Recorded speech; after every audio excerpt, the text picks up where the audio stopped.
My hands are so cold. I have to do a warm-up.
Turn it up a little bit.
right, that's a little bit of a warm up, but yeah, I don't know if it's just the room or what, but my hands are like freezing tonight. So trying to get some blood flow going. But can you guys see me all right? Sorry, let me adjust this here. But how are you guys doing tonight?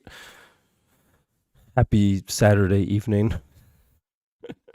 Wanted to jump on here. I didn't have a chance to do it last weekend, and I always love chatting with you guys and talking guitar and teaching a little bit, improvising, just having some fun with the guitar as we all do. So if you guys have any questions, anything that you're interested in, especially lesson stuff, I always love, teaching. I really do. So if you guys have any questions about anything like that, I'm happy to answer and give you the best advice I can and have some fun.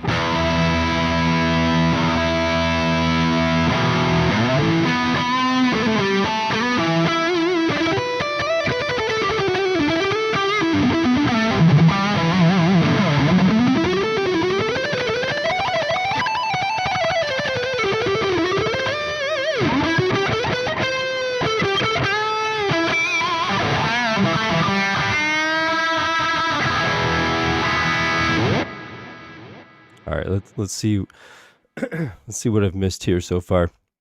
Still getting over a nasty cold, by the way. So, if I'm coughing and stuff like that, please forgive me here. Oh, okay. Someone said that they joined the Patreon the other day, which is awesome, and hoping to grab a one-off with you relatively soon. So one thing I am doing recently, for those of you who are not on the Patreon page, is each week, and I actually meant to post that today, actually. Thank you for the reminder. Each week I am posting a couple spots that I have available each week for one-on-one guitar lessons online, so it's open to anyone from anywhere. I have my regular teaching schedule, but then a couple extra spots I have each week. First come, first serve, one-time lessons for Patreon members. So it's only for Patreon members. You have to be a paid Patreon member. But it's your chance to have some one-on-one help and get some help for your guitar playing and pick my brain and all that kind of stuff. So it's been a lot of fun. A lot of people have been taking advantage of it and everything. So if you're interested, check out the Patreon page. And each week there's going to be different spots. And you're obviously allowed to, take each week if you wanted to, but it's not a committed lesson time. So each week it's different. It depends on my availability. And it's kind of fun to do some extra lessons like that.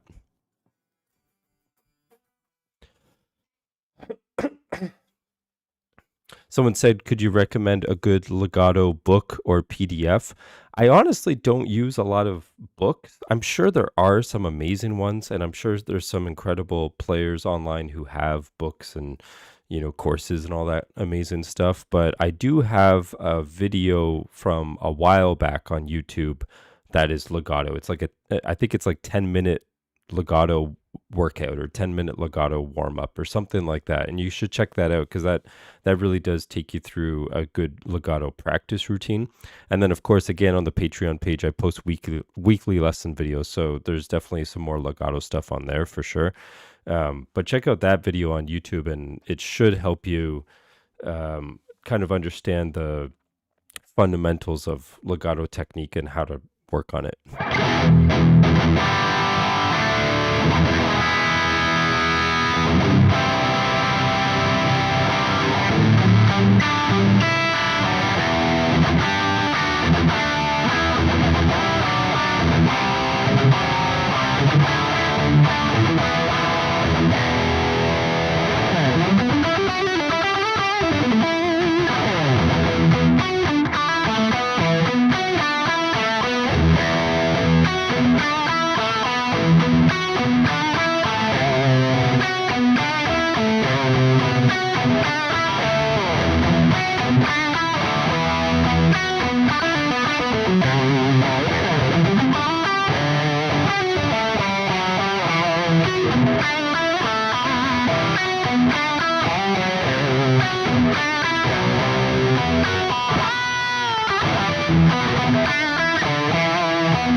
Sounds good. I'm sure you guys have probably seen the video this week of the new Kiesel, but this guitar is just like ridiculous, absolutely ridiculous. I've been playing it every single day, and the feel, the tone, the playability, everything. It's just crazy. It sounds so good.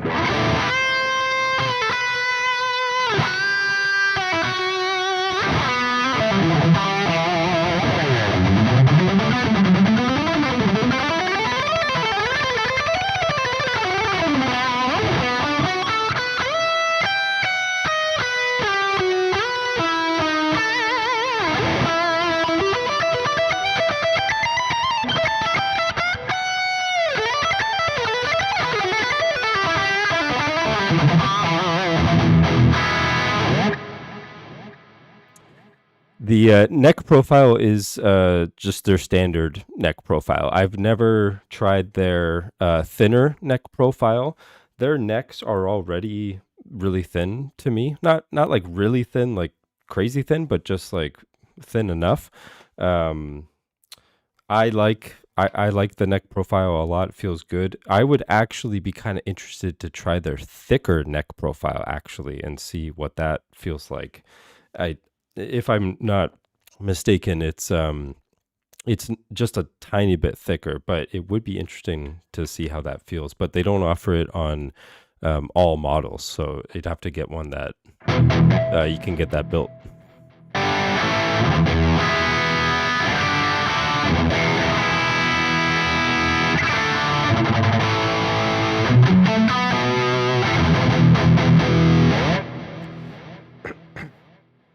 Do I have any guitars with their flatter radius?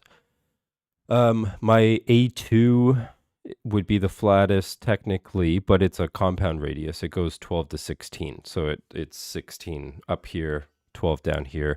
The Jason Becker guitar is 14. The Type X is 14. And the CS6 is 12, like this one. And as I said in the video for this guitar, I kind of like a little bit more of a rounder fretboard. But then I've seen so many people who rave about the 20-inch radius, which to me sounds like crazy flat. But yeah, a lot of people really like it. So it would be interesting to try and see how it feels. I think Ibanez's are typically about 16, if I'm not mistaken. So to go 20 seems like pretty extreme to me, but again, I haven't tried it, so it would be interesting to see how it feels. Hey man, any beginner lead guitar tips? Absolutely. So for, getting into lead guitar, um, this obviously is where it can be helpful to have a teacher kind of guide you along the path because I would just start by learning a lot of like simpler guitar solos. It depends on your technique level, of course, and I wouldn't even worry about too much more than that at first, but just simple guitar solos. A couple that I usually start off with for students first getting into lead guitar, like very first introduction, is like Smells Like Teen Spirit is an amazing one to start off with. I like Supersonic by Oasis. That's actually a favorite of mine, and it's a fairly simple solo to play. Um, for lead guitar, and this is my personal playing style, but I am such a huge fan of bends.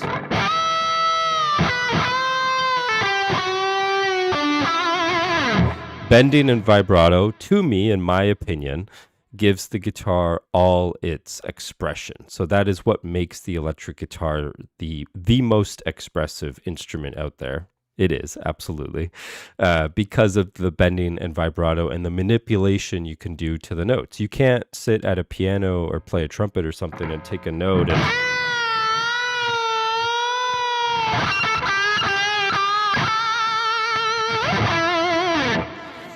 maybe on keyboards, if you want to get technical, there's mimics of those things, but it doesn't sound as authentic or as soulful or as expressionate as doing that. So that's why, solos like Comfortably Numb and Hotel California and stuff are so expressive, is because of the bending and the vibrato. So work on your bending and vibrato. Work on string bending. It is probably the main thing that with string bending, I always tell students like it's either the best sounding thing on the guitar or it's the worst sounding thing on the guitar. Because if you're not doing it correctly, you're just hitting wrong notes the whole time. You're just out of pitch. It's like listening to someone sing out of key. It doesn't sound very good. So work on your bending and just sit there and build up that muscle memory of being able to hit different pitches.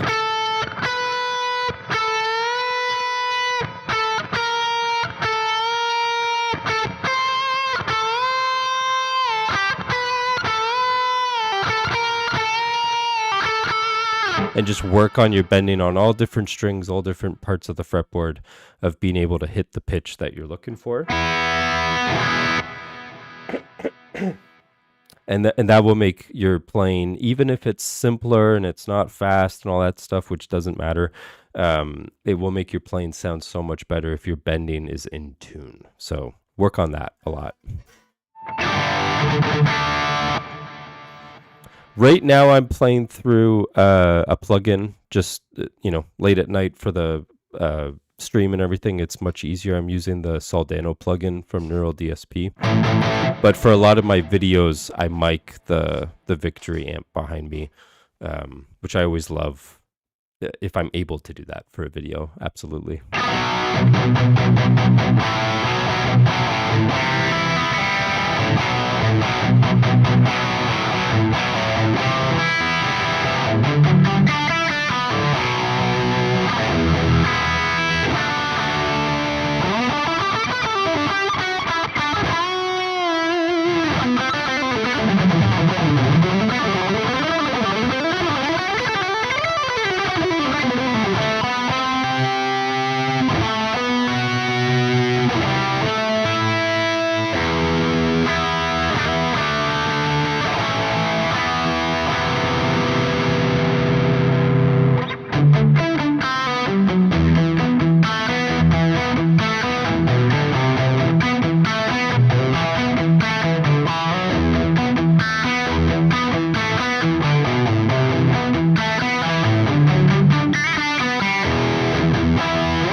Sounds so good. I love this tone.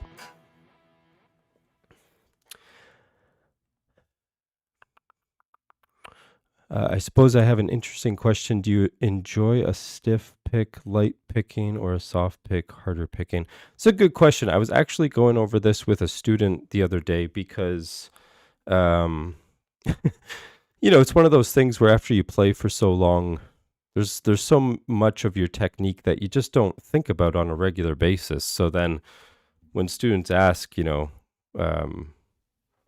at what angle do you hold your pick at and stuff, it's like, I'm not really sure. Let's figure it out because, if you think about it this way, if you play guitar for like 10 years or something like that, and someone says, hey, play me a D chord, you can kind of just play it without thinking and your fingers know where to go. And it's muscle memory at that point, right? So you're not actually thinking about every single little nuance and angle of the finger to accomplish this D chord anymore. You're just playing a D chord, right?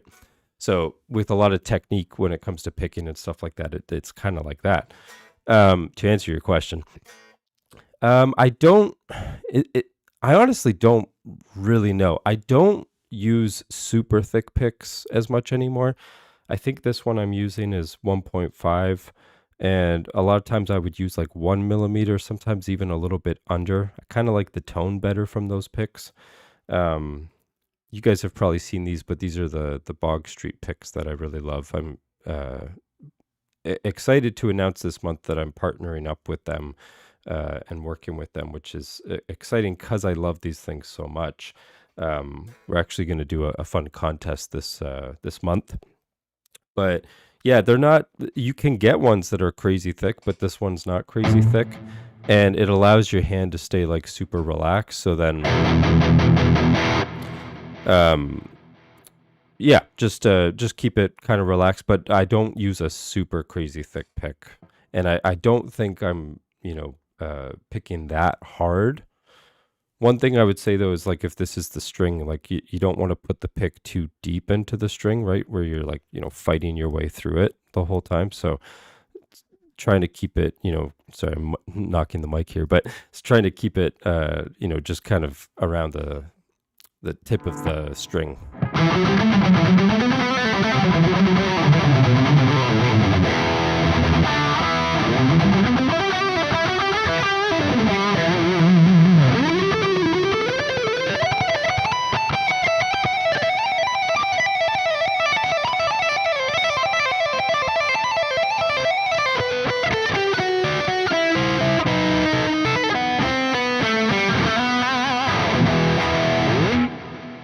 I keep getting distracted by the guitar.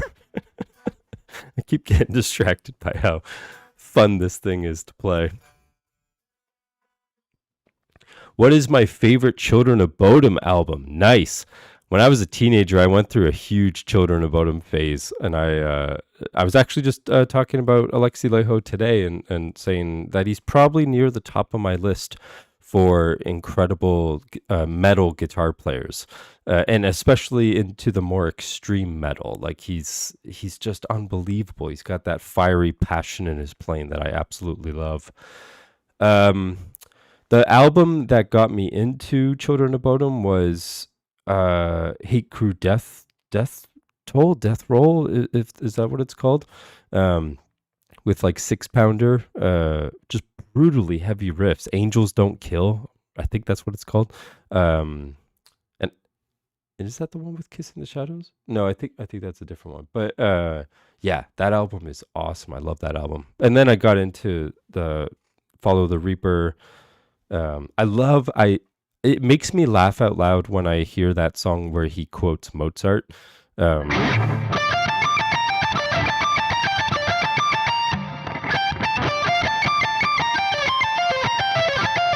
It's something like that. I haven't played this in years, but it's that Mozart opera.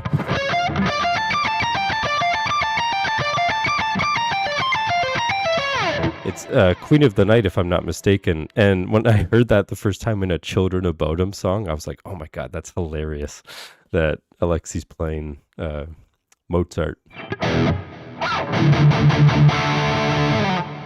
Yes, thank you. This neck pickup is absolutely...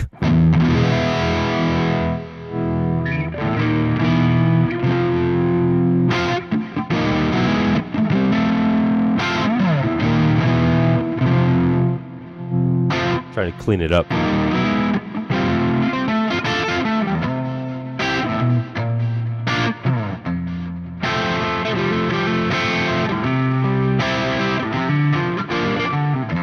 Who knows it?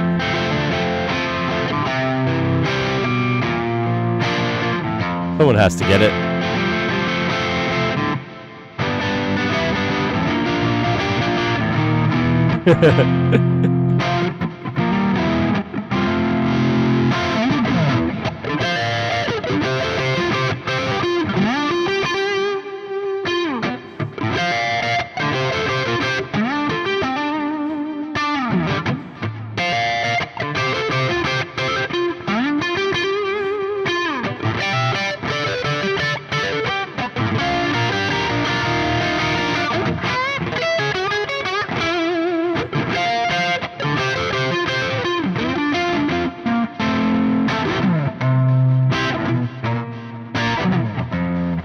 That song so much. Oh my God. That's some of the best guitar playing in my opinion. It's just beautiful. That's actually my way of testing clean tones, and not that I'm playing on a clean tone right now, but testing clean tones and testing neck pickups. Wind Cries Mary.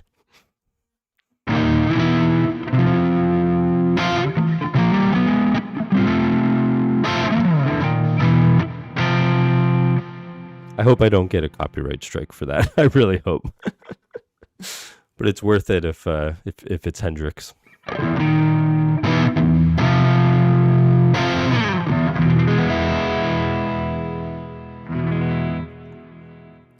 When doing fast legato or runs, where did you go? Besides good technique, is there anything that can improve how I sound doing it? I'm not sure if my action is too high or I don't use enough gain or something. Okay, so that's a great question.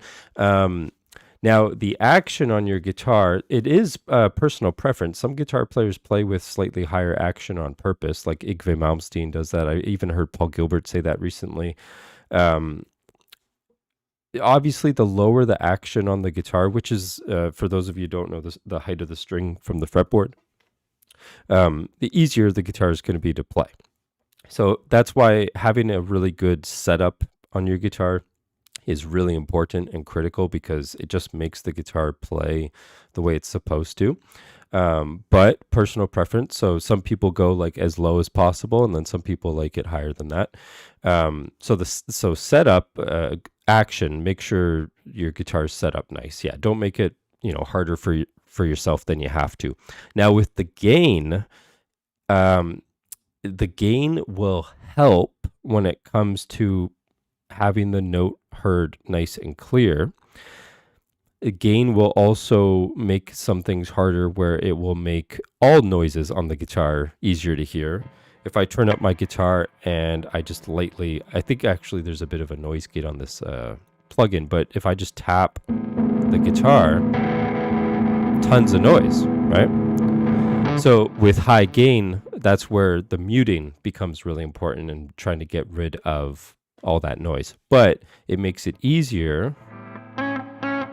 I'm barely touching this note, barely touching it, and you guys are hearing it just fine. So with legato and stuff, the gain will make it easier, but I do suggest practicing legato either on a clean tone or even the guitar completely turned down. I'm not sure. I don't think this mic will pick it up, but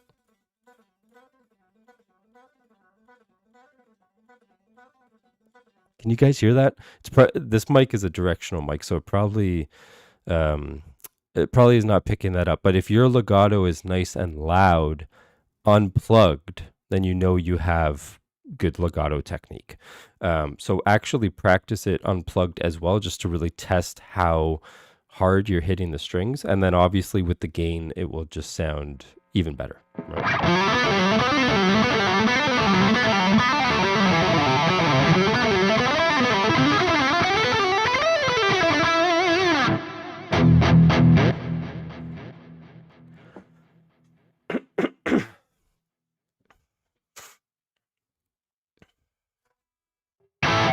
Legato Unplugged MTV, featuring Joe Satriani, Alan Holdsworth.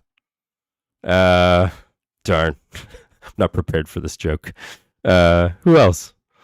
Who's a big legato player? Satriani, Holdsworth, of course. Damn it, ruined the joke. But that would be a funny new DVD to release.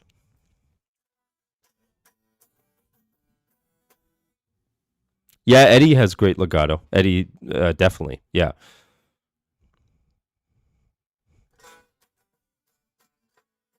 This guitar does have DiMarzio pickups. It's the Tone Zone and the Air Norton, which is the same as my A2 model, and I just love this set. I actually recently learned, I think I'm correct on this, I recently learned that when Eddie Van Halen, was sponsored by Ernie Ball Music Man, and they were building him his signature guitar, he actually had all the different pickup manufacturers competing to make a signature set of pickups for that guitar. And, Duncan and DiMarzio and everyone was making pickups to suit his needs. And DiMarzio ended up winning, so that guitar still has DiMarzio pickups. Now, those pickups you can only get in that guitar. They're not sold aftermarket, or they're not sold separately. So you can only get them in that guitar. But I learned recently that the Tone Zone and the Air Norton are what they say the closest, similarity to those pickups that they designed for Eddie. And when I figured that out, I was like, no wonder I love these so much. No wonder I love these pickups, because they were not exactly these ones, but, they were loosely designed for Eddie Van Halen. So, of course, they sound amazing.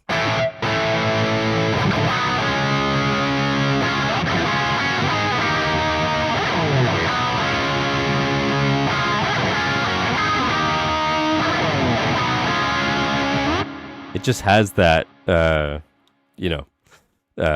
super tight, bitey tone without being too much. And then the Air Norton is just smooth as anything, as you heard with the... with the Hendrix there.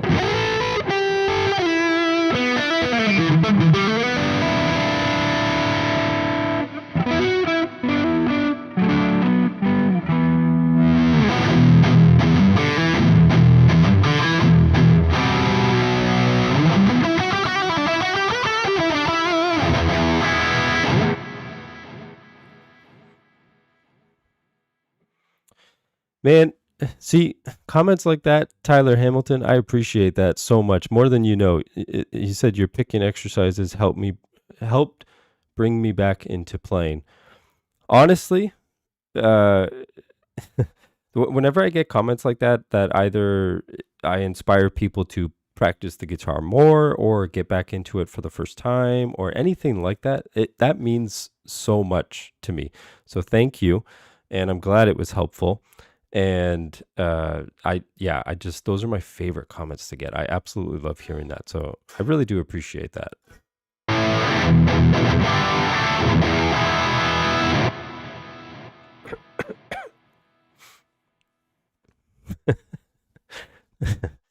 Yeah, I'm just laughing at the no more hate on active pickups.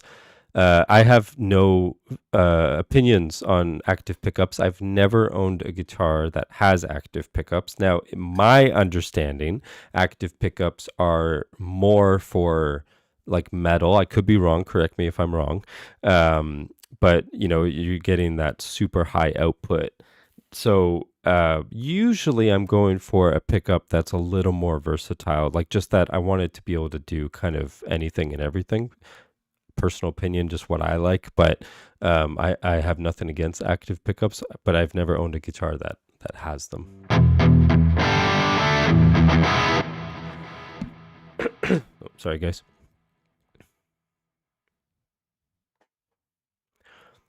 Yeah, again, I very much appreciate those comments. You said your playing made me want to be consistent again.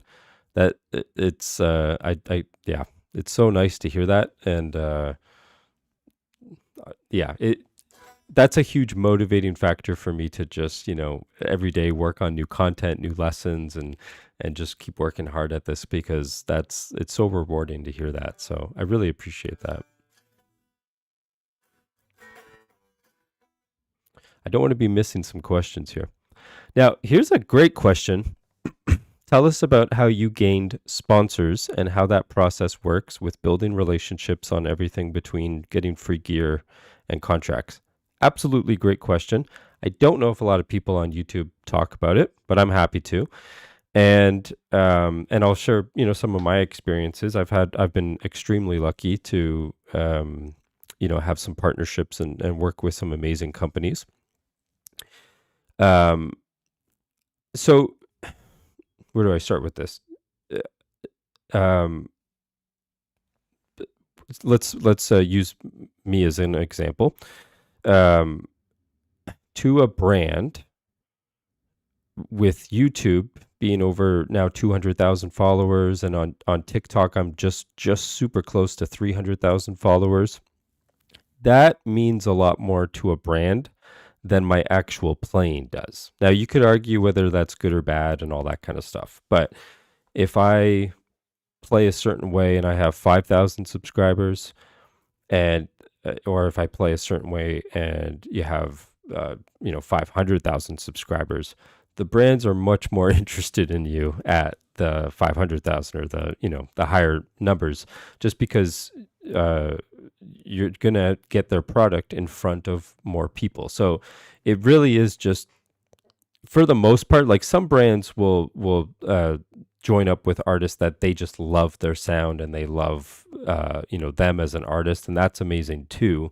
But if you are out there actively trying to get, you know, sponsorships or endorsements and stuff like that, like you want to have that kind of leverage on your end of either following or a band or just something that they would be interested in too. Yeah, so it's all about kind of building that up. But I honestly, on the channel, I would never promote a brand or sponsor with a brand that I you know, didn't like. You know, I'm very fortunate to be in a position where I can play the gear that I want to play. I'm very, very fortunate. And so everything I do play is exactly what I love to play, which again, I'm very lucky, but um, just I always try to share my enthusiasm about gear and products and stuff that I am really actually enthusiastic about. So, and I've had a chance to, demo and try out some really fun things on the channel, thanks to you guys, for, building up the channel and following along and stuff like that. So it's fun to try out all different stuff. But yeah, if you have, leverage in that sense, then you have something that the brands are interested in, and you can be helping them just as much as they can be helping you. I think that's the most important thing. Think of it from that angle. So it's not just hey, can you give me some free stuff? But it's like, no, I can do this for you. So yeah, whether it's promoting it or even helping with actual product ideas, all that kind of stuff. It's yeah, you just want to think of it from that kind of transactional business standpoint where you can help them just as much as they can help you.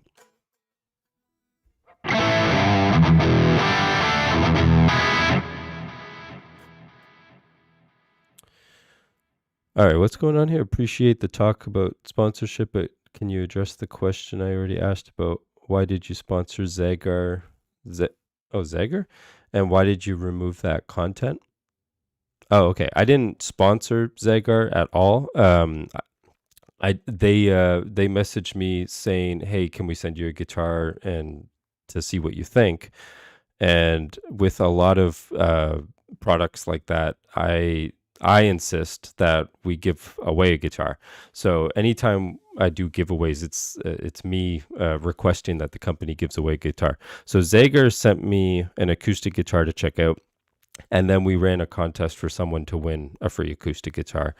I'm not, sponsored by them or an artist of them or anything like that. I did the only video I did was the contest video. Like I wasn't promoting the guitar. I was just saying how you can win a free guitar. Complete honesty, it was a nice guitar.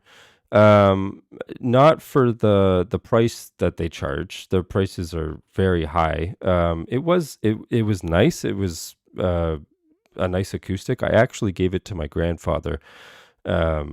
He was the one who got me into guitar, and he called me recently, said that his guitar was having trouble and everything. So I gave him that Zager acoustic so that he could play. And yeah, someone got a free guitar out of it. So I don't like sponsor them, but I did a video for them to promote the giveaway. And yeah, I'm not sure what your question was earlier, but hopefully that clears it up.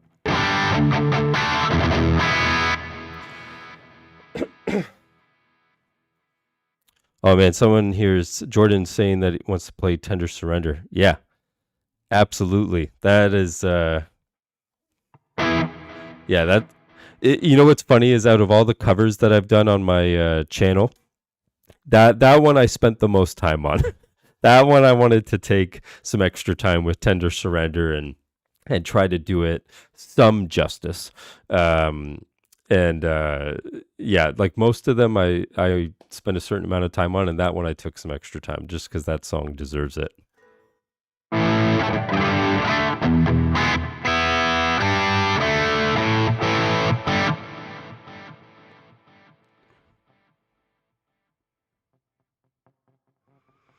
Zager is a fraudulent company. I know nothing about that, or I have nothing to do with them anymore. That was a long time ago too. The reason I took down the video is because the contest was over, and it was a YouTube short video, which means that it will keep getting promoted in the shorts, and then people will keep like commenting or messaging about, hey, how can I win this guitar? And it's like, oh, the contest is done. So then unfortunately, so I just take it down, just because it's like, yeah, it's done. And I've had that in the past where people are still commenting stuff on something that's ended, so it's just easier to take it down.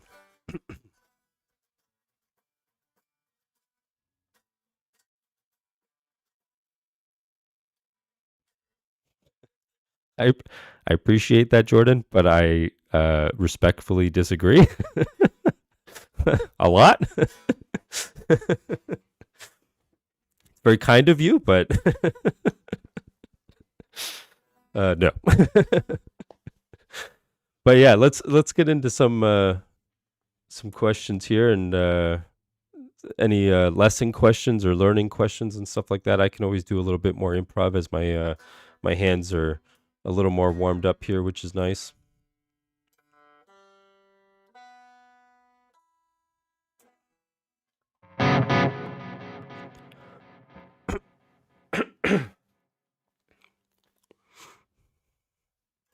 Oh, here's a great one. Any tips to make chord progressions more interesting? It's a great question.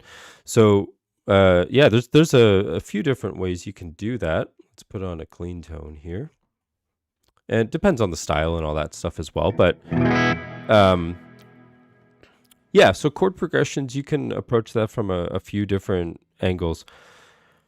A chord progression can be kind of a busier chord progression, meaning that it includes a lot of chords. I think one of my favorite chord progressions of all time is Something by the Beatles, the song called Something.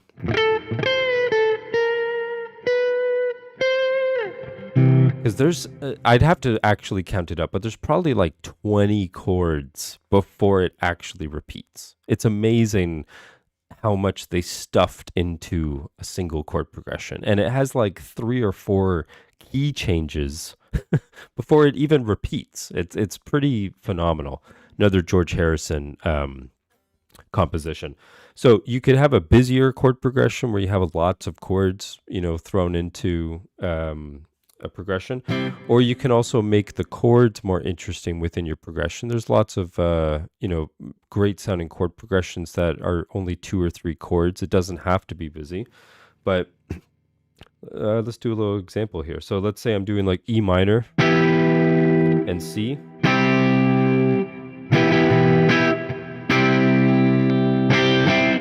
And again, like how to make chord progressions more interesting, I could go on about this for hours, right? So I'm going to try to be concise. But so yeah, you could do so much with even just those 2 chords already.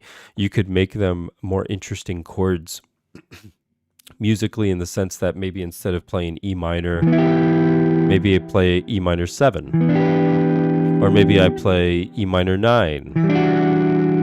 Right? Add in the 4th. That chord is getting more and more extended, more and more embellished, so that it sounds less like E minor, right? Or E minor add 9. And then when you go to the C, C major 7, C major 9, C add 9.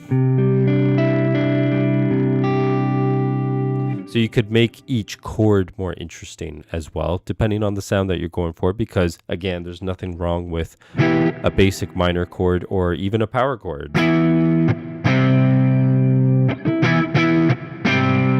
Sometimes that's all that's needed. That's all that's called for, right? So you can make the chords themselves more interesting. One thing I like to do in my playing is even while you're staying at a chord,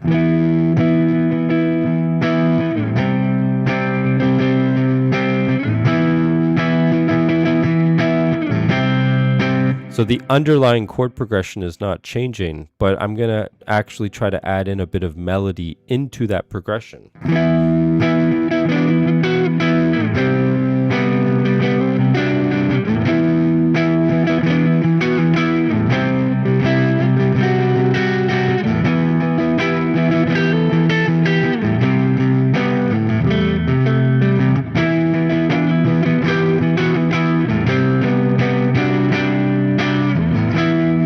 Right, so that's sounding a little more interesting, but the underlying chord progression is not changing. If I was communicating that to a bass player, it would be E minor and C back and forth.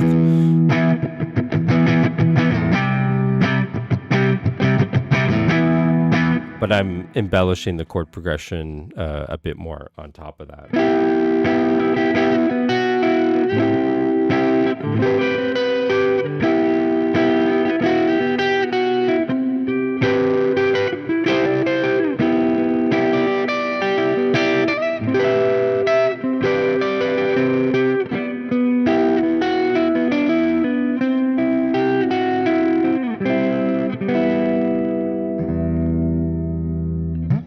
Hopefully that makes sense. Greetings from Winnipeg, Canada. Nice. Another Canadian here.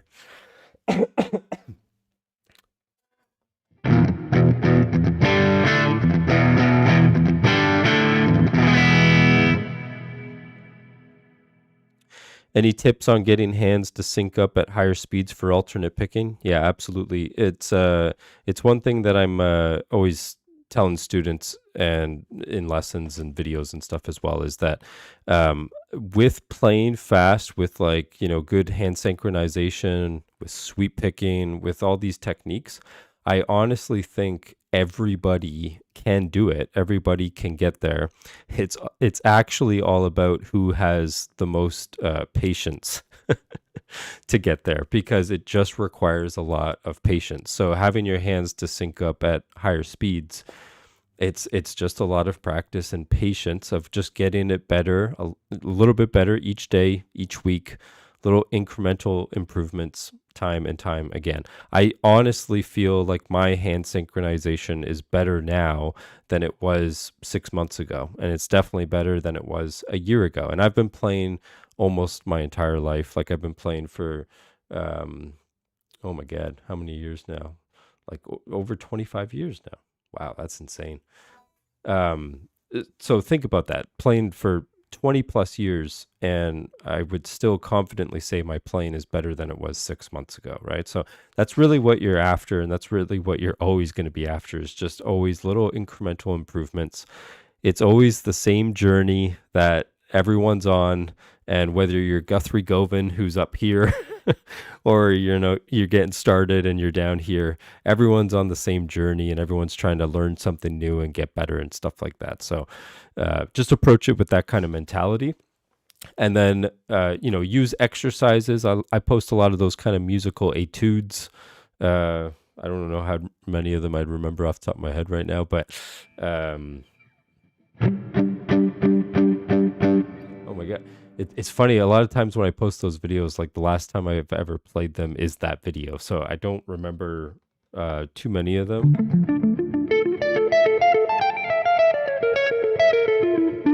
But I think that was one of them. But yeah, those little etudes, those are amazing for hand synchronization.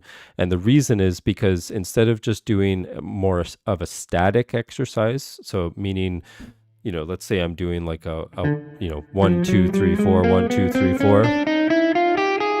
Those are great exercises, and I've done them for hundreds and hundreds of hours in my life. But your hands will get used to that really quick. So after, doing that for a certain amount of time, it's not actually working your technique anymore. Your hands know what to do, and it's comfortable. So you need to have the variety. You need to have it switch up. So that's why those exercises are good, because it's constantly changing and doing something different. And then you just try to get them faster and faster with a metronome and track your progress with the metronome. So today I can do it at 90 BPM, and in the rest of the week I'm going to try to hit 95 BPM and just go on and go on and go on. And eventually, you get to 110, 120, and you're so much faster than you used to be. But it has to start that way. You just have to kind of like work your way up patiently. Again, for good hand synchronization. I'm not talking about just,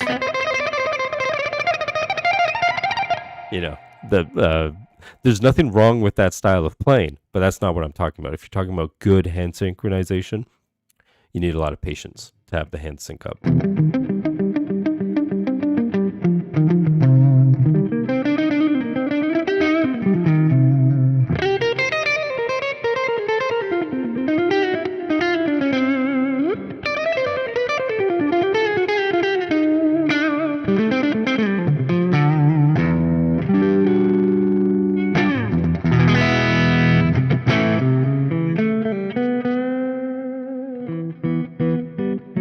When you played the melody with the chord progression, were you thinking about notes or muscle memory?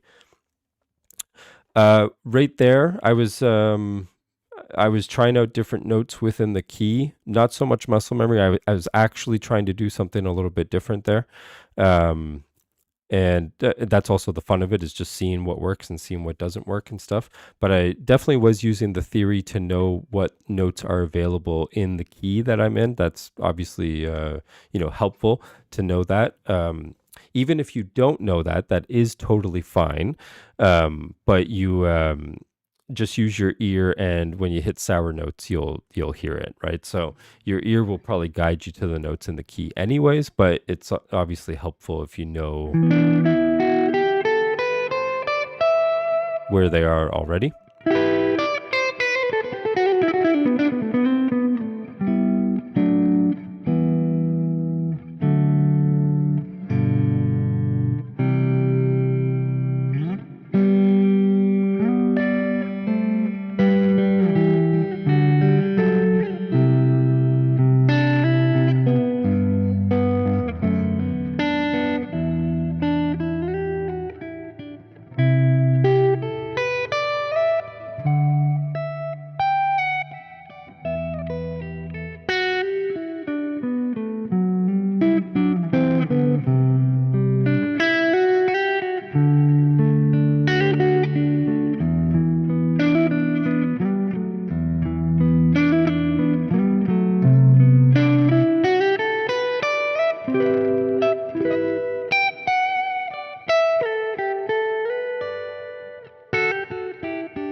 This tone is so nice. This like clean with a little bit of reverb.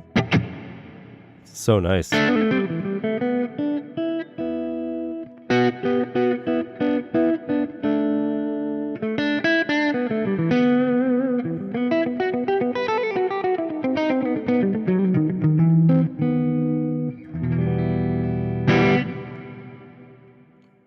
Oh, here's a great question.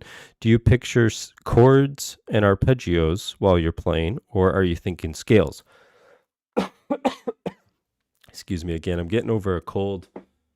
Forgive me here. Absolutely great question. The thing I always suggest to students, this is a question I get all the time. Hey, is the cage system the way to learn the fretboard? Is 3-note per string the way to learn the fretboard? Are triads the way to learn the fretboard? On and on and on. My belief, my answer is all of the above. And the reason is, and you're probably thinking, great, thanks, Jamie. Yeah, learn everything.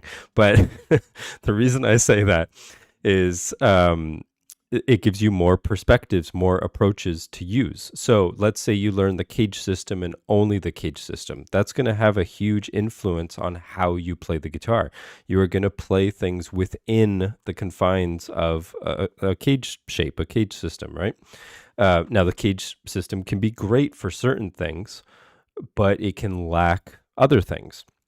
So just as an example, like a 3-note per string. I like 3-note per string scales where you just play everything 3 notes, or every string has 3 notes on it. So that can be great for like sequences and runs and patterns and stuff like that, because it's a lot more symmetrical. Where with the cage shape, you're going to run into, 3 notes, 3 notes, 3, 2, 3, 3. And in a sequence or a run, that can easily trip you up and kind of like ruin the pattern, right? So again, different perspectives. So to answer your question, learning your scales across the strings, not a lot of players learn their scales horizontally. Can you play your different scales, a harmonic minor or a Dorian or an Aeolian and all these different things horizontally? And then learn them vertically within like cage shapes or 3 notes per string. And then ultimately learning triads and learning arpeggios. I have a whole bunch of lessons on that on my Patreon page, because I'm asked about it so often that it's a common topic on my Patreon page, is fretboard visualization, all that kind of stuff. And I show all the different perspectives and stuff. So I'm able to see where the arpeggio would be if I want to target the chord tones. I'm able to see where the surrounding scale shape would be if I just want to play within the scale. I'm able to move the scale horizontally and vertically. And I'm only saying this just so that I have those different perspectives that I can choose from. And then that way, when I'm improvising, I'm not just stuck to one of those methods. Let me know if that makes sense. Feel free to have a follow-up question to that. But I honestly do think, the more perspectives you have, the better. And it's going to allow you to just have a better understanding of where the notes are on the fretboard.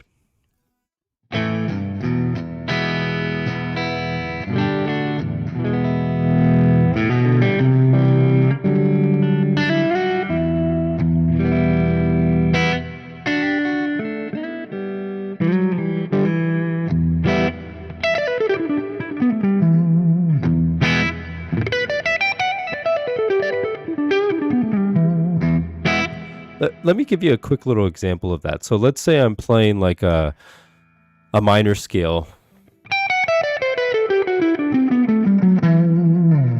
The E natural minor scale. Let's make a chord progression here.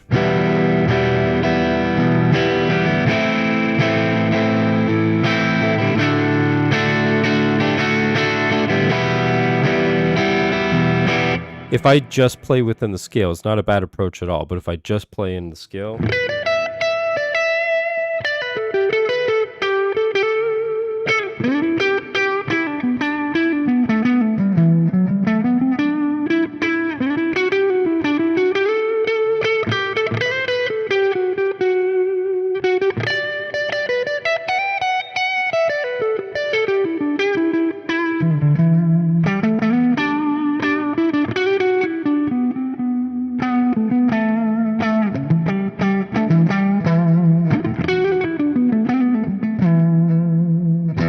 So I think that sounded nice. I thought that sounded good, but I was just playing in the scale.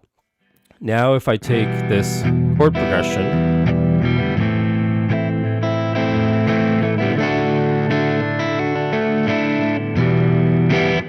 now I'm going to target chord tones. Now I'm going to visualize where these chords and arpeggios are.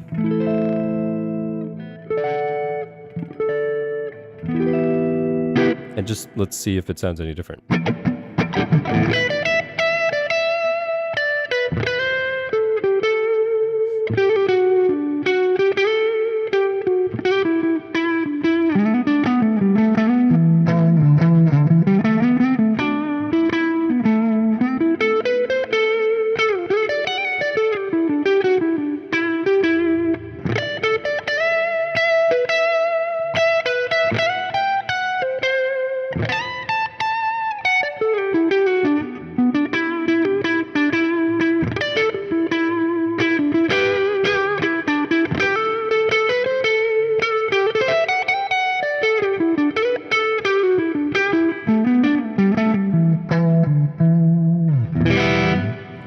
You tell me if you heard a difference. To me, I hear a difference, but obviously it's because I'm also conscious of what I'm trying to do, right?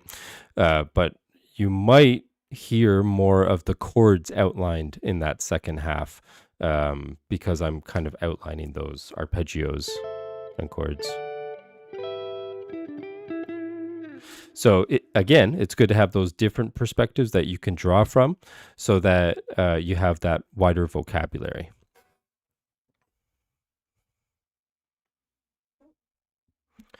Okay, just to follow up with your comment here, you said, I've never heard anyone be honest like that. Most people make their preference as law when teaching. This is the thing that drives me absolutely crazy on YouTube. And I have so many players and Patreon members and students come to me and they all say the same thing all the time, which is, I think I'm doing it wrong. I don't want to be doing it wrong. I have bad habits. I'm not doing it right. And honestly, a lot of this is just because of all these videos online telling you how you're doing everything wrong. And I don't think, correct me if I'm wrong, I don't think you'll find that on my channel where, it's kind of targeting that almost like insecurity of people's playing, which I really don't like as a teacher. You have to understand all players have different approaches, different preferences, and different ways of doing things. Even you'll never see a video on my channel of how to hold the pick because everyone does it differently. And if you look at different players, everyone has different ways of holding the pick. So just because I hold the pick a certain way doesn't mean that you need to hold the pick the exact same way. The only time I ever tell students to change their technique is when it's clearly holding them back, like something is clearly getting in their way. And then I don't even force them to change it. It's just, hey, try this and see if this feels better, see if it works better. And then if it does, go with it, obviously. So I just appreciate that comment because that's one of my biggest pet peeves is just all these videos of, if you're doing this, you're doing it wrong. And it's just like, no, you're not. You're really not. And yeah, so just keep that in mind when you watch these videos. One of my students, the reason I say this, one of my students came to his lesson the other day and he said, I was jamming with a friend or jamming with a person, and the person said, "Do you know the cage system?" And my student said, "Not really." And he goes, "Then you don't even know how to play guitar if you don't know the cage system." And I was just like pissed off when he told me that because I was like, "What?" That's like the dumbest thing I've heard. So, that kind of mentality, that kind of thinking, ignore it. There's different perspectives, and you have to use what works for you and what allows you to play the instrument the way you want to be able to play it.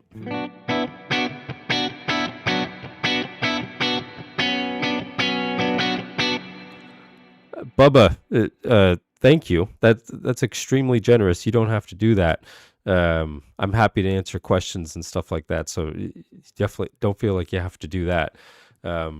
If you do have a question, I hope I didn't miss it, but if you do have a question or a request or something like that, did I miss it here?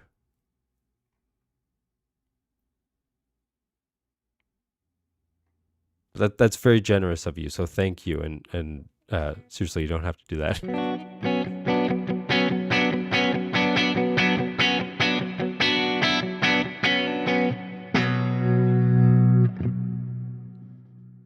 Could you show how to play Eric Johnson style spread triads? Well, a little bit. I could show you at least what I pick up from that idea.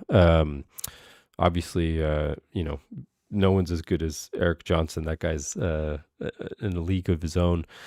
Really quick, funny story is when I was a teenager, Joe Satriani was in town, and I skipped out of school early that day to make my way into the city to see Satriani. And I'm walking up Yonge Street in Toronto, and there's a record shop, and I hear some like pretty cool guitar playing coming from the record shop, and I look in, and Eric Johnson is doing a really small acoustic performance in this record shop for like, I don't know, 30 people, 40 people, like a little almost like meet and greet thing. I had no idea he was there. I had no idea what it was. And but yeah, imagine like just walking by a record shop looking in and Eric Johnson's playing.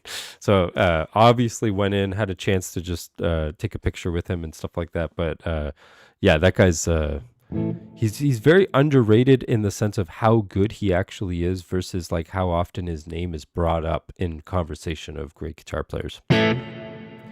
I get distracted. To answer your question, spread triads. So I know from interviews, Eric Johnson likes to approach chords almost like a piano player would approach chords. And obviously you can voice things on a piano very differently than a guitar. So it is cool. And again, this may not be exactly how Eric Johnson does it, but just some influence to mess around with chords and stuff like that is a tiny bit of theory here. Let's say I'm in C, and a C major chord is going to be made up of C, E, and G. So for those of you who don't know, all major and minor chords are only built up of 3 notes. Every single one of them only has 3 notes in it. It doesn't matter if you're playing 6 strings, you're actually only playing 3 separate notes there. So you can have a lot of fun taking C, E, and G and coming up with really different ways around the fretboard of playing C, E, and G. Next time someone says, hey, play me a C major chord, that's probably not most people's first choice, but Eric Johnson does a lot of that kind of stuff where he's taking E, C, and G. So it doesn't have to be in the right order. You can take those three notes however you want. That was really nice. C, G, E.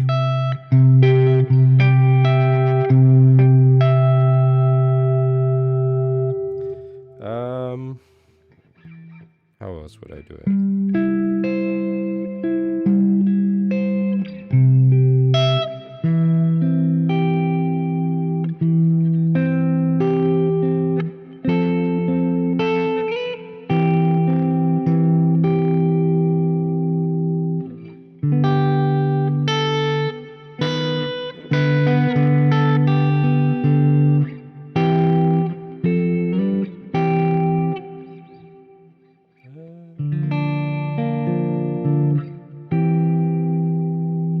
So you can just hear how like beautiful that chord sounds, and it's just a C major chord. That's all I'm doing is just taking C, E, and G and just playing it in a very different form or a wider layout across the fretboard to get those notes. So not everything has to be that or this, right?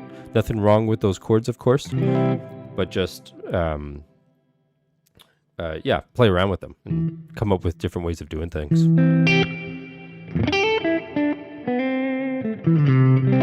What's your favorite Jason Becker song or lick to play? Okay, I'm not. Do I attempt this? This is a bad move to just spontaneously attempt Jason Becker.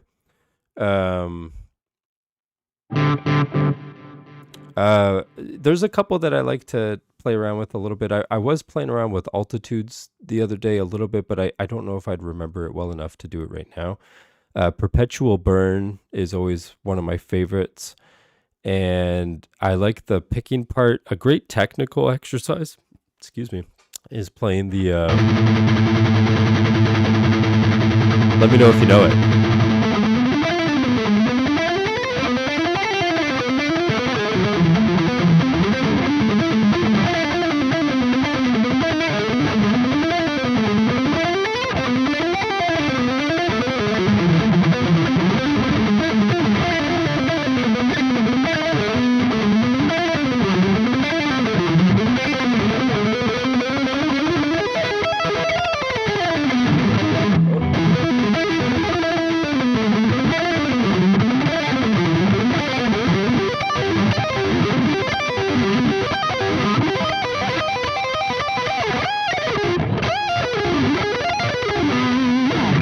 Butchering it. It's just like my hand is not warmed up for Jason Becker. Does anyone know it? It's called Mabel's Fatal Fable, but it's a great picking exercise, and I would definitely suggest starting a lot slower than I just did, especially when warming up. But yeah, Perpetual Burn.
My hand is just not warmed up for this, but that was a bad version of Perpetual Burn.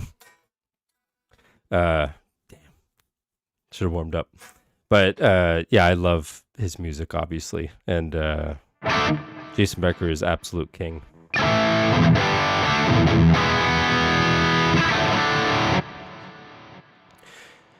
Great question. Can you talk about how you follow your ear when you improvise. So I will preface this by saying having as much theory knowledge as you can and also having ear training as much as you can is super important. So building up your ear so that you can hear intervals and chords and all that kind of stuff.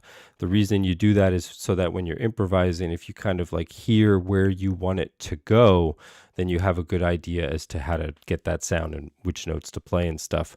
But a great thing that I always suggest students to do, and I'm going to give you an example right here. I'm going to pull up a backing track. I haven't heard this, okay? So I don't know what it's going to sound like. But with improvising, a lot of players let muscle memory take over, and their hands just get carried away, and they're not really thinking about the notes that they're playing.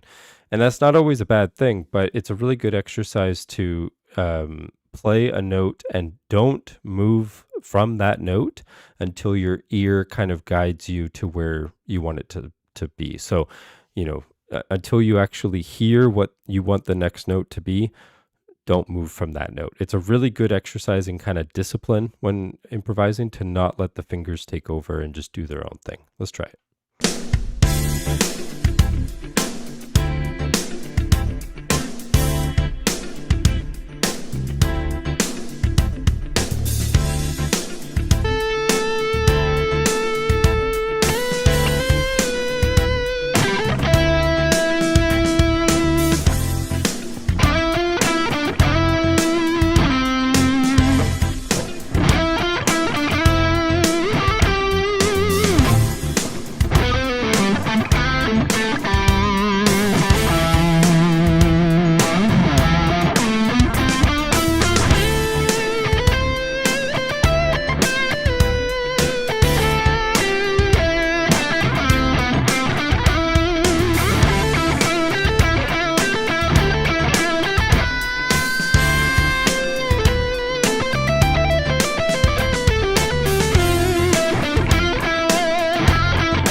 Oh my gosh, totally lost time in there.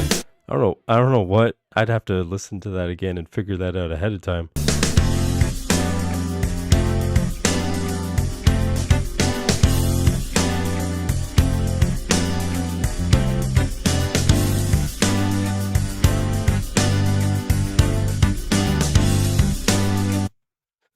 That threw me for a loop there. But before that point, I was kind of like tuning in with the notes. And so I wasn't letting muscle memory take over. I wasn't just like going for it. And that can easily happen, but honestly, I get frustrated when that happens and I lose control.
Let's pull up.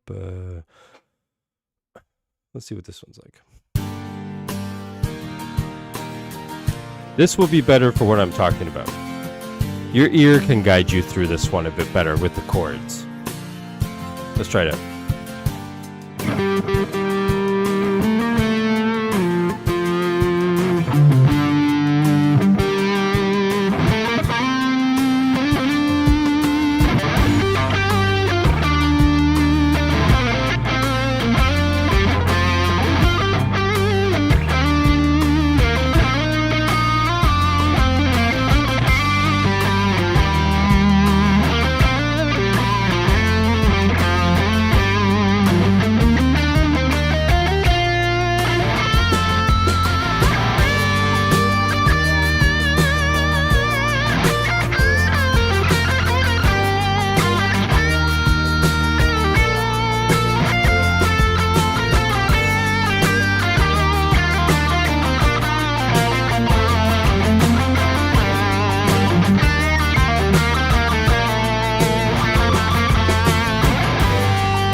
Really like that. So that's just like a pretty standard, pop style chord progression, but um it just allows you to kind of use your ear of what's working with chords and what isn't and all that kind of stuff. So I would suggest trying that, is try to improvise, and don't really move until your ear tells you where to go.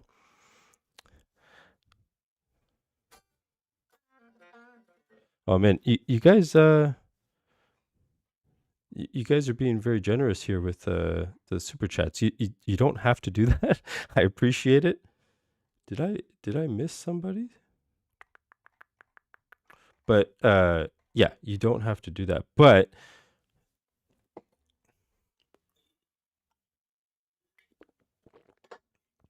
to answer your question here, I did a short where I was jokingly imitating Rick Beato.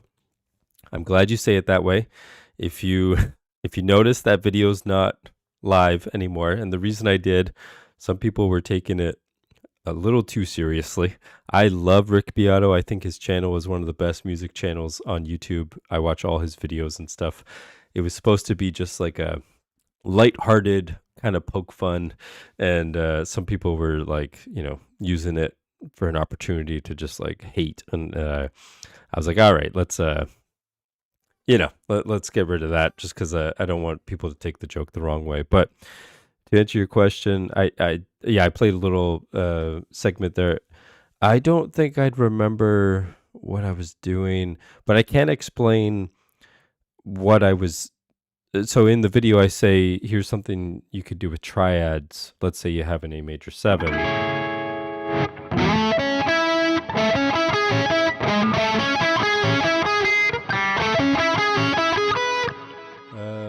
What did I do? What I was doing to explain it was I was using a bunch of different triads.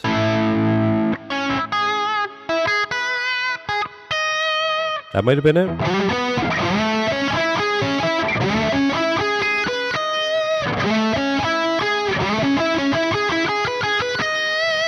I'd have to actually go back to the video and learn it again, but I was using a bunch of triads over that A major 7. So I was using like A major, C sharp minor, E major, and G sharp minor, all over top of this A major 7. And all the intervals are going to kind of work differently with that chord.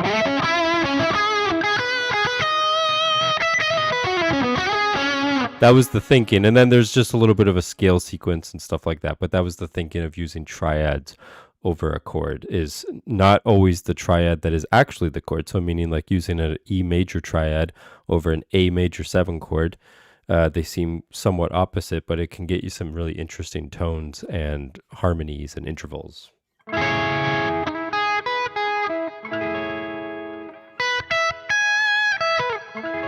It's an E major 7 or E major triad over an A major 7.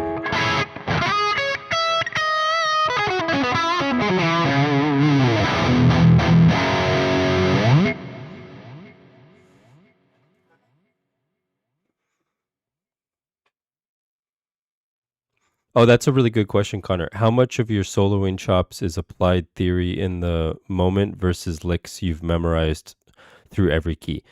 Great question. So if I was on stage, at a gig performing, then I'm going to be improvising a certain way versus sitting here practicing by myself. When I'm sitting practicing by myself while improvising, I am trying to come up with as many fresh ideas as possible. Now, when you're practicing that way, you have to be okay with a lot of ideas not working or failing or not sounding the way that you hoped it to, or you try to execute it and you didn't quite play it right, so you try it again, sort of thing, right? You're trying out new ideas. You're searching for new ideas. Now, I could go on stage and improvise a solo, all muscle memory, all licks I've done before, and it would sound good, and I'm sure, the audience would enjoy it and stuff, but I would be bored with it because it's just, I haven't done anything new and exciting.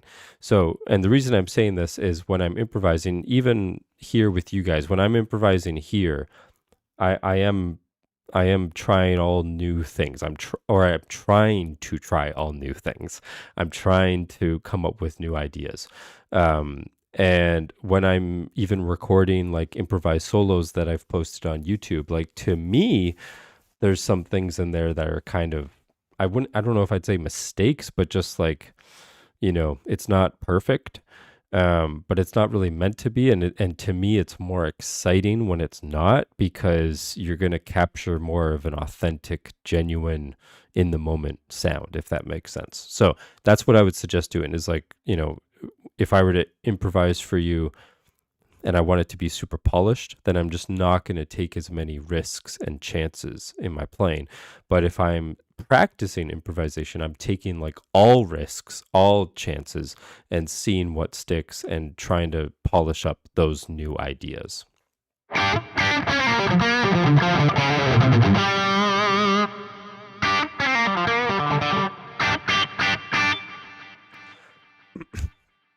Oh, actually, Rick Beato did see that video. He commented on it on TikTok, and he liked it. So it wasn't him at all. Rick liked the video, which was great, and commented on it. But I like my channel. The whole reason I started this channel to begin with was to celebrate guitar with you guys. And what I mean by that is that we're all just enjoying guitar, we're learning guitar, we're trying new things, I'm posting covers because we all like these songs and enjoy these songs. And I'm posting lessons to try to just help as much as I can because I really do enjoy teaching. Um, so I don't have I don't have really any content, I would say, on my channel that is like negatively based. And so with the Rick Beato one, I just didn't want I didn't want it to seem like I was, taking a shot at him or something like that, even though he didn't see it that way, which was great. But just yeah, that's why I took it down. I didn't want it to seem like that.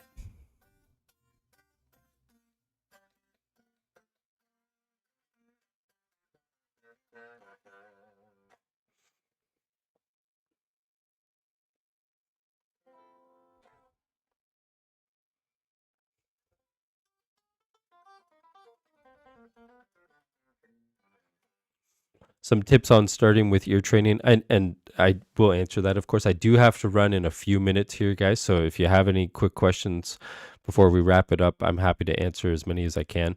um, Tips on starting with ear training. Yeah, I would start first just with interval recognition. Nowadays it's amazing because there's lots of apps out there that you can use to practice this, where just, here's a root note, and if you play another note, can you identify what interval that is, what jump that is?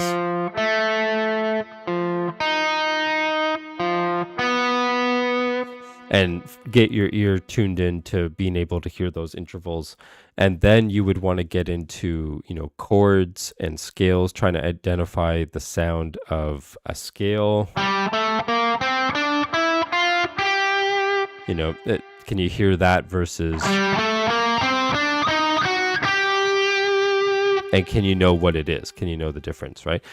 But then a huge plus with ear training is getting into chord progressions. So I think when I did that improv, someone even said it's a 1 6 3 4 progression, um, or maybe I don't know if that was the progression in the video, but just like that kind of thing you want to train your ear so that you can hear that. And that kind of sets the foundation for the whole song. So if I can hear that it's a 1 4 5 progression, as an example, it almost doesn't matter if other instruments are embellishing on those chords or if they're doing it in a busy way. The 1 4 5 is the foundation of the song, and then that can help me have a better understanding of what I want to do over that progression. So train your ear with chord progressions as well, and then you tie all that together and learn music, of course. Like, just try. One thing I used to do when I was younger that I haven't done in a very long time, it's hard to do, is sit with a piece of manuscript paper, not tabs, but like actual written manuscript paper, without the guitar. Know what key the song is in, and try to actually write out the melody and music notation without using the instrument at all, and then use the instrument after and see how close you were and see where you messed up or see if there's mistakes and all that kind of stuff. But I would try to tab out melodies. Sorry, I keep using the word tab. Transcribe melodies without the instrument at all, totally relying on my ear. So not even trying things out to see if I'm right, but just take a best guess and go from there. And it's hard, but it's a really good exercise to train your ear.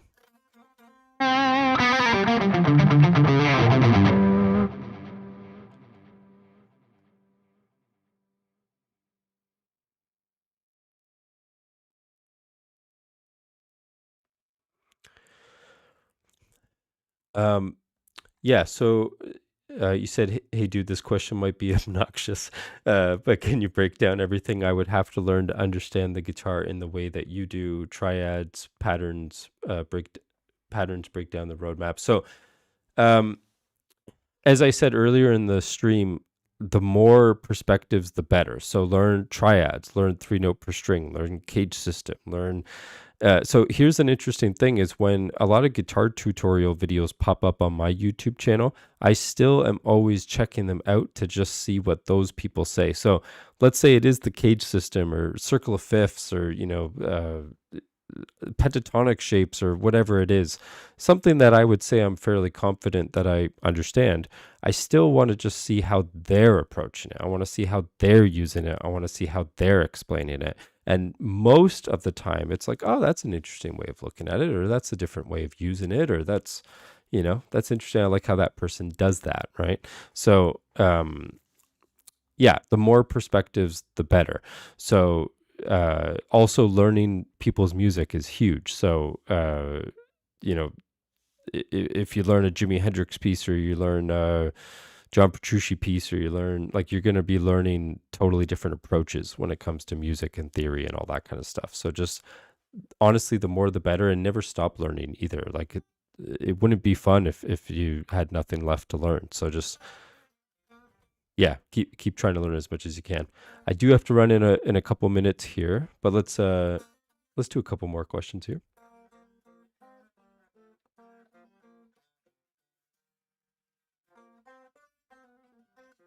Hey Jamie, I got my first Kiesel guitar, the Jason Becker numbers. I was curious how you would stack it up against your other Kiesel guitars. Yeah, no, I love that guitar. It plays great. It feels great. I love it. How would I stack it up against my other guitars? Uh, I'm not really sure how to, like, they're all of them are really different from each other on purpose. So, um, like, this guitar and the numbers guitar would feel quite different, but again, kind of on purpose, right? But it is amazing. I love that guitar. Other than the colorful decals, interval inlays and pickups and stuff like that, it is kind of a basic guitar, maple neck, maple fingerboard, swamp ash body. It's kind of a simple guitar in that term, right? So, yeah, it's a really, really well built, beautiful guitar, but it's kind of straightforward, I would say, if that makes sense. Like, no tone knob and stuff like that. So I love it. I play it all the time, but I feel like comparing it to the other ones would be like, uh, they're too different, if that makes sense.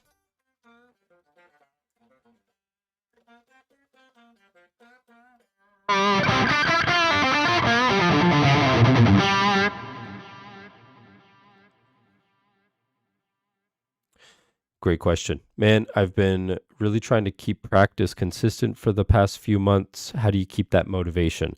Been playing for around 5 years and have kind of hit a low recently. Absolutely great question. One thing I will say is this happens, and it happens to everyone at all levels all the time. So there's definitely times where I feel that same way. The most important thing is to keep it fun. The most important thing is to enjoy what you're practicing. I always say you will never get good at something you don't enjoy practicing. So again, I'm not like using it to knock anyone else, but when guitar teachers kind of force material on students, like a student comes in wanting to just learn Metallica riffs, that's all they want to learn. And they're like, no, you need to learn like the circle of fifths and all this kind of stuff. And the student isn't interested in that yet.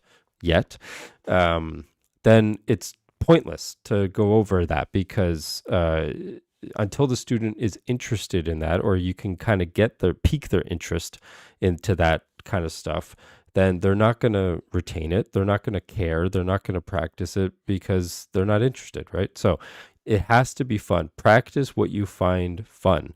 You will get really, really good at the guitar if you just play and practice what you find fun.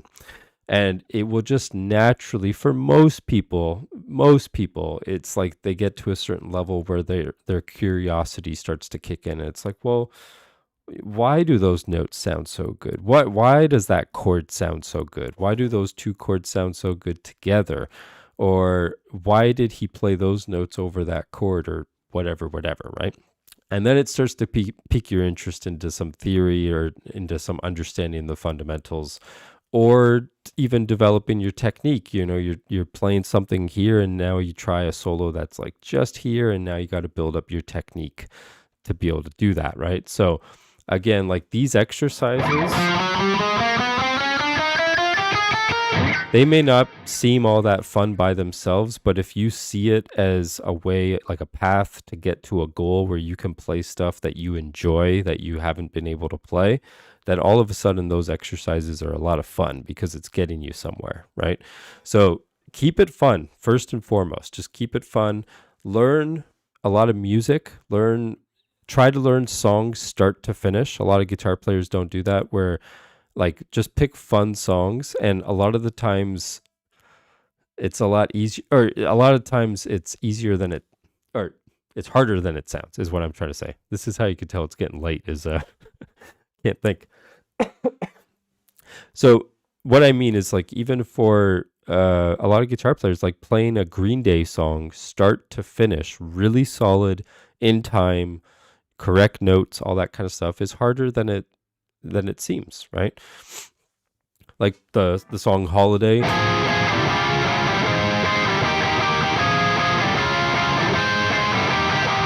Like, play that song start to finish all the way through, every single part with the track, so you're keeping up on tempo.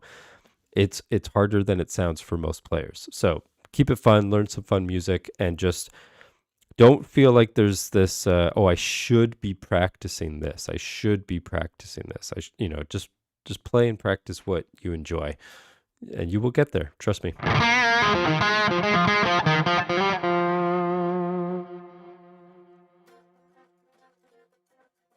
Yeah, by the time we complete the song, we sometimes get bored of listening to the song, is very true. So um, there is a bit of a balance where you have to make sure, like, you have to watch for and make sure that you're not getting discouraged at any point. This is also where it's good to have a teacher, because a good teacher will watch for that and kind of see, like, okay, let's push this a bit further, or let's back this off and do something different, to always maintain that motivation.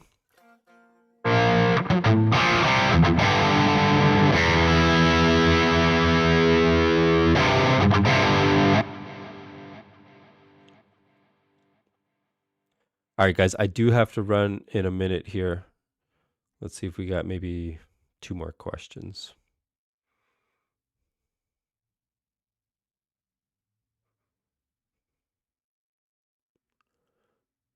Let's see. I'm trying to make sure I didn't miss too many people here.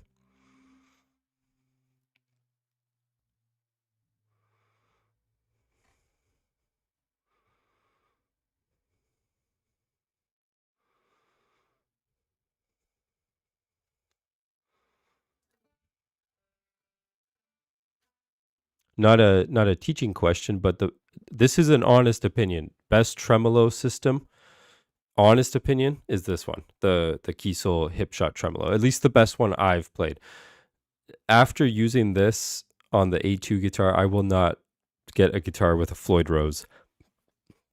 A Floyd Rose just has so much more of a hassle to it to maintain tuning stability, where this bridge, that is not locking, as you can see, there's no locking nut, stays in tune perfectly. I use it all the time in videos and do dive bombs and Steve Vai stuff, Eddie stuff, and all that, and it stays in tune perfectly. So I love this bridge. It's really, really nice.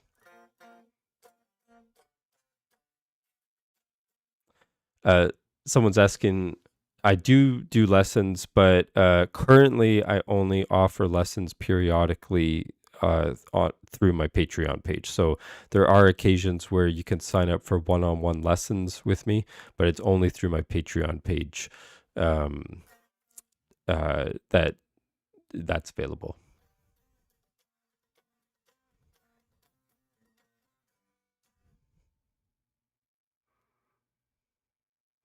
Oh, Steven has a great point here. He says, try recording yourself playing those songs as well. It's a nice ego check. One thing I've been doing with my students recently, this is I'll make a full YouTube video on how I learn music, and my approach and how I go about it. I've been meaning to do that, but part of the approach is every single student, whether they're like somewhat beginner trying to play songs for the first time, or they're an advanced student trying to play complex stuff, the advice is always the advice is always play with the music. Put the song on and play with it. Now, if the song is too fast at first, just slow down the music on YouTube. There's a nice playback speed option that you can use almost like a metronome. And if you can, but just lock in with the song. Like if you put the song on 75%, can you lock in at 75% and keep up with the song all the way through? Harder to do than it sounds. And then try 80%, 85%, and work your way up to 100%. But then the final thing, this is the real challenge, and this is the ego check, is find a backing track for the song. So take out the original guitar and replace it with your guitar, and then listen back. And you're so used to hearing the perfect recording of the song that you're learning that all those tiny little nuances and tone differences and picking differences and every little thing sticks out to you way more when you hear only your guitar with the backing track. And it really is it can awaken you to a lot of those little things that need to be worked on. Oh, I'm kind of choking the notes, like they're cut too short. I need to like hold them a bit longer, or I'm getting a lot of extra noise from the guitars I'm playing. I need to work on my muting, or I'm falling behind the beat and rushing the beat, and I'm kind of all over the place. I need to really lock in with the drums and all this different stuff. So that's a really good thing to do, is play with play with the song first, get it up to speed, and then play with a backing track and see how it sounds in comparison to the normal perfect recording that you're used to hearing. All right, sorry guys, I do have to run just because it is late here. I appreciate all of you joining me on the live stream. Thank you to the people who did the super chats. You guys don't have to do that, but I really do appreciate it. I try to do these, maybe once every other week or something like that. I try to go weekly, but then it just gets busy. But yeah, thank you all for joining me on the live stream. I appreciate all the questions and all the great feedback and all that kind of stuff. And it's always fun jamming with you guys, talking with you guys, and it's celebrating guitar, as I said earlier. So you all have an amazing night, and I will see you guys on the next live stream.